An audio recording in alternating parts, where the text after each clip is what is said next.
도둑이 오는 것은 도둑질하고 죽이고 멸망시키려는 것뿐이요 내가 온 것은 양으로 생명을 얻게 하고 더 풍성히 얻게 하려는 것이라. 새벽을 깨우는 거룩한 기도자 여러분, 주님을 만나는 하늘 행복과 주의 돌보심이 든든하기를 소망합니다. 오늘 우리가 읽어갈 말씀은 요한복음 11장 38절에서 46절까지의 말씀으로 나사로의 소생 사건을 우리가 만나보며 요한복음의 제7번째 표적과 드디어 예루살렘에 입성하는 장면 11장 12장 말씀을 지금 읽어가고 있습니다. 그 죽은 자를 살리시는 이 나사로의 7번째 표적 사건을 통하여 이제 예루살렘에 입성하셔서 예수님께서 행하실 십자가와 부활의 사건의 증언을 여기 실제로 예시해 주는 놀라운 역사를 우리가 만나보게 됩니다. 일반적으로 우리의 무덤과 달리 현재 이스라엘에 남아있는 유적의 하나의 전형적인 모델이 이런 형식의 모델이 발굴이 되어 있습니다. 이렇게 시신이 죽으면 일반적으로 시신을 세마포로 싸서 이 안에 자리마다 1년 넘도록 보관을 하게 됩니다. 그래서 시신이 죽으면 이 세마포에 싸서 이곳에 넣었다가 살이 썩는 동안 부정하니까 이 돌을 굴려서 이것을 막아 놓습니다. 유대인들에게 시신은 굉장히 부정하고 불결해서 이곳에 가까이 가지 않습니다. 1년이 지난 다음에 살이 다 썩으면 뼈를 추려서 살이 다 썩으면 그 뼈는 부정하게 오염되어 있지 않다고 생각합니다.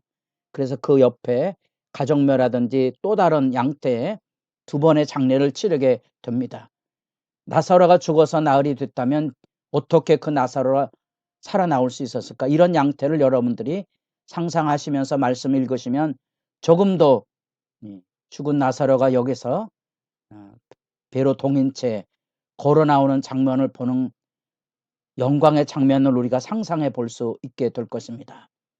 이 사건에 대해서 예수님은 38절에 다시 속으로 비통히 여기시며 우리가 어제 이 비통히 여긴다는 말씀 안에 인간이 왜 죄에 끌려다니다가 결국은 그 죄가 가져온 죽음으로 인생을 마감해야 되는지, 사랑하는 이런 슬픔, 그 절망, 그 눈물 바다 속에서 예수님께서 인간이 하나님을 배역함으로 죄의 대가를 치러 죽음의 자리에 떨어지지만 하나님의 긍휼의 입장에서 얼마나 마음 아프셨는지, 그 죄의 세력에 대한 죽음의 지배에 대한 강한 분노와 불쾌감을 예수님께서 드러내시고 이제 그 실제로 죽음에서 생명을 살리심으로써 하나님의 영광이 어떻게 실제로 나타나고 있는지, 이제 예수님도 십자가에 죽으실 터인데 그 죽음의 권세를 통하여서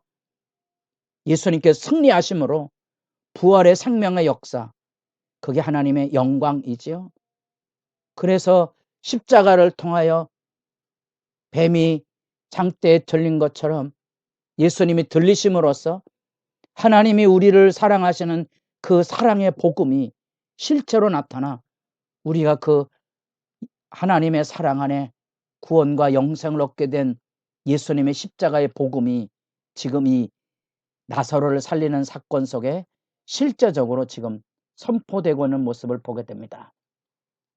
그래서 누이 마르다가 예수님께서 돌을 옮겨놔 했을 때 죽은 지 나흘이 되었습니다 하는 말씀 안에는 단지 그걸 썩었다는 개념뿐 아니라 절망의 현실이죠. 나중에 부활은 믿지만 현재 부활은 예기치 못했던 상황이고 또 그것은 굉장히 부정해서 사람들이 무덤에 접근하지 않는데 예수님은 당당하게 선포합니다. 내 말이 네가 믿으면 하나님의 영광을 보리라 하지 아니하였느냐.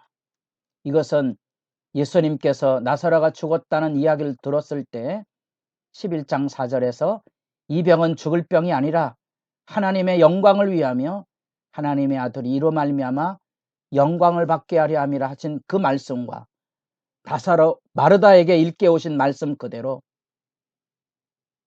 마지막 부활 때는 다시 살아날 줄 아나이다. 그러나 예수님은 마지막 날의 부활이 아니고 지금 부활의 권세가 예수 앞에 있음을 나타낼 예수 그리스도의 자기 계시. 예수께서 이르시되 나는 부활이요 생명이니 나를 믿는 자는 죽어도 살겠고 무릇 살아서 나를 믿는 자는 영원히 죽지 아니하리니 이것을 내가 믿느냐. 그 믿음의 영광을 지금 예수님께서 선포하고 계십니다. 그리고 예수님께서 외쳐 부르십니다.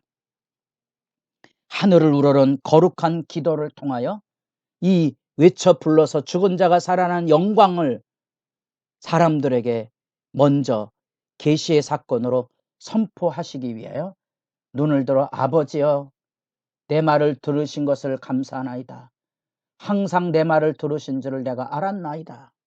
이 아버지와 아들의 관계, 구원의 관계에서 예수님께서 서 있는 삶의 자리, 그리스도로서의 그 사역의 자리를 밝히시며 그러나 이 말씀을 아옵는 것은 둘러선 무리를 위함이니 곧 아버지께서 나를 보내신 것을 그들로 믿게 하려 함이라.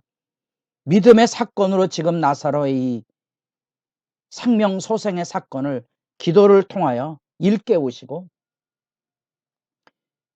큰 말씀으로 외치셔서 나사로야 나오라 하고 죽은 자를 살리는 죄의 지배가 가져왔던 죽임이 아닌 영생으로서의 예수님의 생명 살림의 선포를 외쳐 부르십니다.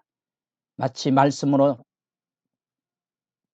천지가 창조되는 창세기 1장과 요한복음 1장에서 구원 사역을 향하여서 예수님이 이루시는 빛과 말씀의 창조의 역사를 여기 지금 구체화해서 실제로 보여주고 있고 여기 큰 소리로 외쳐 부르시는 이 외쳐 부름의 말씀은 아주 독특한 용례로서 이것은 일종의 예수님에게 쓰인 아주 독특한 용례로서 큰 소리로 외쳐 부르는데 이 용례가 대부분은 특별히 유대인들이 예수를 죽이라고 세상에 외쳤던 그 외친다는 말입니다.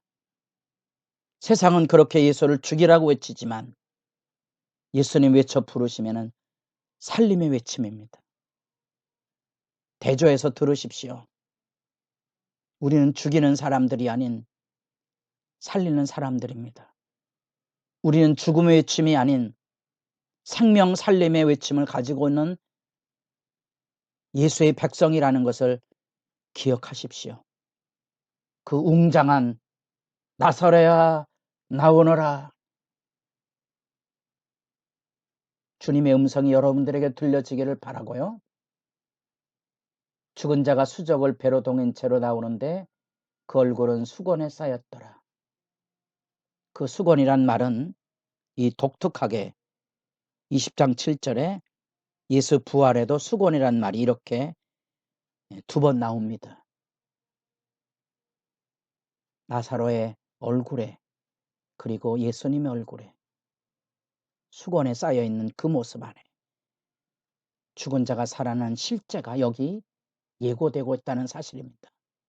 더 놀라운 사실은 이 입이 다물어지는 신적인 경이로운 사건 앞에서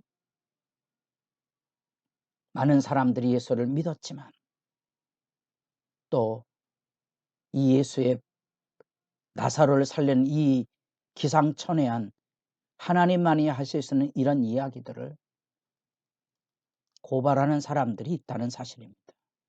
다양한 반응의 모습이죠. 여러분들은 이 말씀을 어떻게 생각합니까? 여러분들은 어느 길을 선택하며 나아가고 있습니까?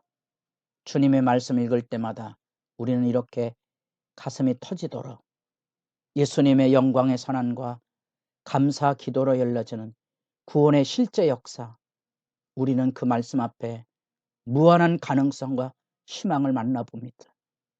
우리의 기도가 얼마나 부유한지 살피고 계십니까? 아버지여, 아버지여, 내 말을 들으신 것을 감사하나이다. 항상 내 말을 들으시는 줄을 내가 알았나이다. 그래서 우리의 기도는 내 기도를 아뢰는 게 아니고 하나님의 뜻을 기도하는 거고 하나님의 뜻을 묻습니다. 하나님의 사랑 안에서만, 죄 용서함을 받은 은혜와 사랑 안에서만 우리는 기도의 자리에 서는 겁니다. 이 예수님의 생명과 자유의 선포, 나사로야 나오너라는 생명 살림의 선포는 마치 목자와 양처럼 사망의 음침한 골짜기를 다닐지라도 해를 두려워하지 않는 것은 주의 지팡이와 막대기가 나를 안위하시면 아니다. 생명을 살리는 생명의 인도로 우리는 예수님의 음성을 듣습니다. 여러분들에게 하나님의 말씀과 여러분들의 기도 안에 울리는 성령의 음성이 늘 목자와 양의 음성처럼 주님을 따라가는 일에 믿음에 부유한 사람들이 되셔서 이 예수님의 사역 안에 이제 많은 사람들이 예수 믿음에 돌아오는 역사를 여기 요한복음 8장, 10장, 11장 선포하고 있습니다. 그러나 반면에 일부의 사람들은 예수의 사역을 고발합니다. 예수님의 사역에 대해서는 비아냥과 수군거림으로 그치게 됩니다. 이 요한복음의 메시지, 예수님께서 도마를 깨워서 일깨우셨던 것처럼 너는 믿음 없는 자의 길로 가지 말고 믿는 자의 길, 믿음 있는 길로 그렇게 믿음의 길로 초대하심을 여러분 기억하시고 여러분의 기도가 믿음을 향한 기도의 걸음으로 복되게 열려질 수 있기를 바랍니다.